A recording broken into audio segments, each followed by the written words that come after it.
ये बहुत पुराना स्टैंडर्ड प्रोसीजर है कि मांस की हड्डियां फेंकी जाएंगी, आपकी बच्ची के सलवार में हाथ डाला जाएगा, आपकी गाड़ी के आगे मोटरसाइकिल लगाई जाएगी, एक कृत्रिम झगड़ा किया जाएगा, ताकि अल्टीमेटली एक सभ्य समाज का व्यक्ति क्या करेगा, परेशान होकर के कहेगा चलो यार यहाँ से बाहर चलते हैं। ये होता है। इसके दो पहलू है। पहला पहलू है हिंदू नेतृत्व का अंधापन। मैं बीजेपी के एक एमपी से, दिल्ली के एमपी से, जब हमारे राजस्थान में राइट टू हेल्थ नाम का एक बेहुदा कानून लाया गया था तो उसके संदर्भ में मिलने आया था, तो उनका उत्तर सुन के मैं इतना निराश हो के मैंने उनसे बात करना ही बंद कर दिया। लेकिन जिन सज्जन मुझे लेकर गए थे उन्होंने कहा कि डॉक्टर साहब धर्मांश का काम करते हैं, तो मैं उनको कहा क्यों, मैंने कहा बात शुरू कर दी। लेकिन बात शुरू कर दी, बोले डॉक्टर साहब धर्मांश क्या करते हैं आप धर्मांश फाउंडेशन? मैंने कहा माफिया का खात्मा करता हूँ। सुनने चाहिए। आप सच माने वो व्यक्ति कुर्सी से गिर गया। तो क्या क्या ऐसे कैसे बोल रहे हो आप? You are an educated man doctor साहब। Hindu dharma is such an egalitarian faith. अब वो मैंने कहा इगैलिटेरियन और जहाँ लिबरल मैं मिलता हूँ ना, वहाँ मेरे को जैसे लाल कपड़ा किसी सांड को दिखा दिया हो आपने, मेरी दशा ऐसी हो जाती है। मैंने कहा अच्छा ठीक है एमपी साहब, आपका इगैलिटेरियनिज्म उस दिन सम्मान योग्य है जिस दिन आप उसका मूल्य चुकाएं। आप रहते हैं 10 किलोमीटर हिंदुओं से घिरे हुए, आपकी बेटी के सलवार में कोई हाथ नहीं डालता, आपके घर कोई मरे हुए मांस की हड्डियां नहीं फेंकता। इसलिए मुझे इगैलिटेरियनिज्म का संदेश ना दे, क्योंकि मैं प्रतिदिन 3 हिंदू सिख बच्चियों के बलात्कार की न्यूज के साथ जीता हूं। आपका इगैलिटेरियनिज्म एक भद्दा मजाक है। आपके इगैलिटेरियनिज्म की, आपके लिबरलिज्म का मैं उस दिन सम्मान करूंगा जिस दिन आप इनके किसी घेटों में जाकर रहिए और वहां उस दिन पूछूंगा, हाँ साहब एमपी साहब कितनी लिबरलिज्म? आप तभी तक आपके लिबरलिज्म का मूल्य वो 10 साल की बच्ची सिंध में चुका रही है। वो बॉर्डर पर हिंदू सैनिक जो गोली खा रहा है, वो आपके इस लिबरलिज्म की कीमत चुका रहा है। तो जो आपने समस्या उठाई है उसके दो पहलू हैं। First is the intellectual bankruptcy and the complete moral degradation of Hindu leadership. इसलिए इनको जगह जगह हर मंच से अपमानित करें, बिना क्रोधित हुए, बिना उत्तेजित हुए, फैक्ट्स फिगर्स के साथ। 88% से 78% हिंदू हो गए, पाकिस्तान में 15% से 2% हो गए, बांग्लादेश में 35% से 7-8% हो गए। जिस दिन हिंदू नेतृत्व ने, अब जैसे सिटीजनशिप अमेंडमेंट एक्ट आया, भगवान राम लला की स्थापना हुई, राम राज्य का कम से कम बीज तो पड़ गया, राम राज्य आने में भी बहुत समय लगेगा।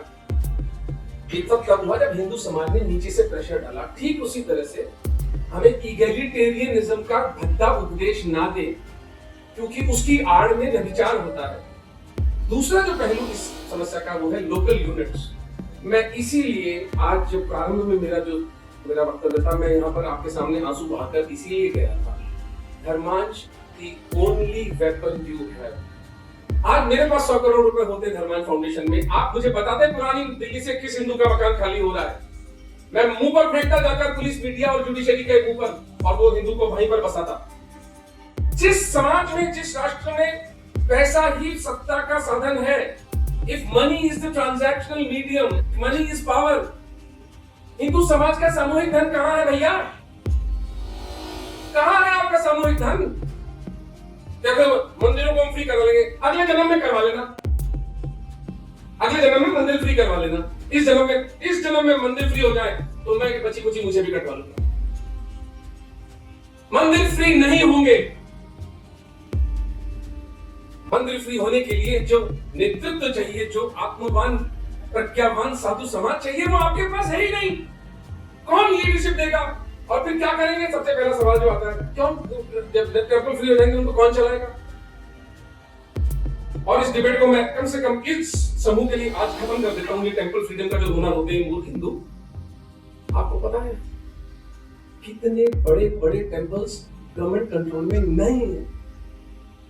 आज मैंने ध्यान से सुना मेरी बात।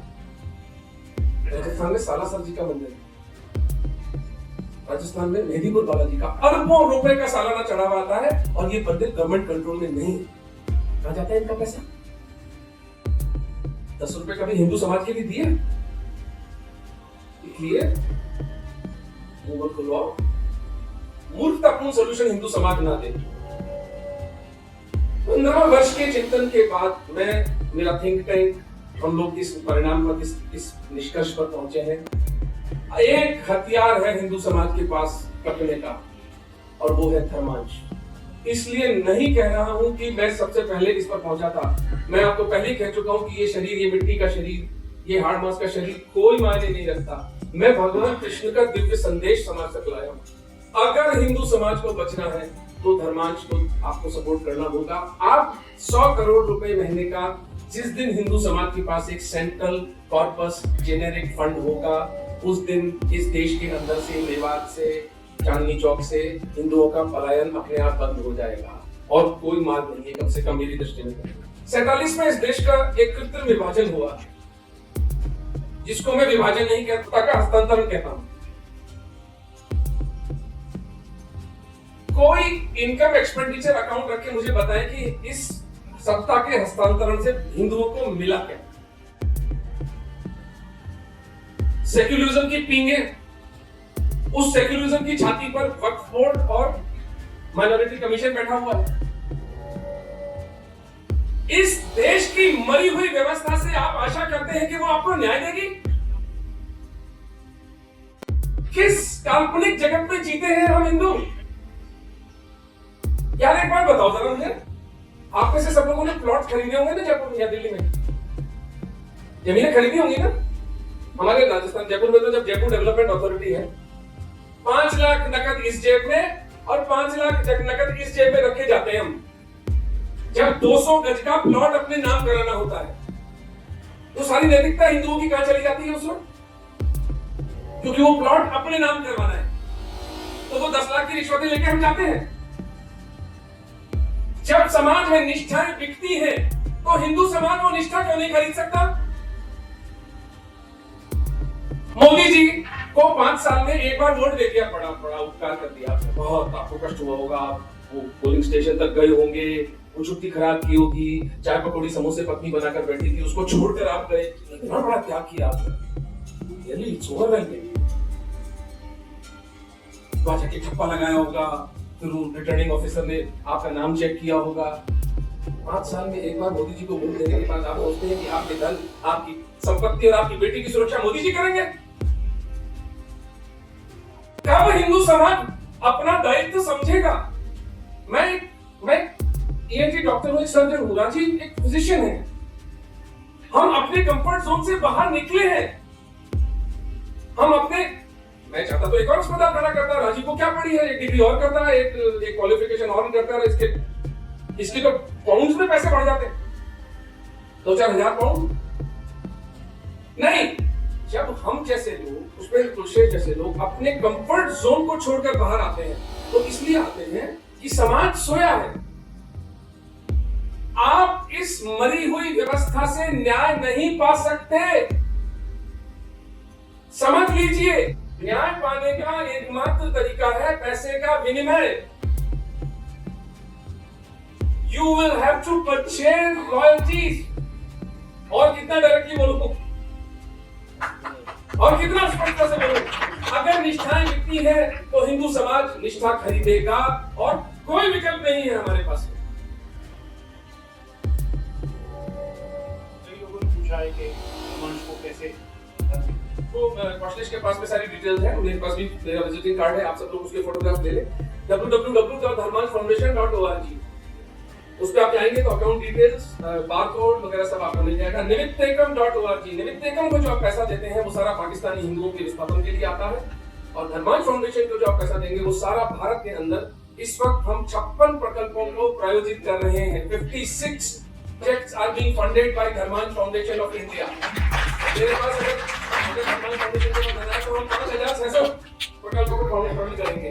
तो कौशलेश से मिलिए, मुझसे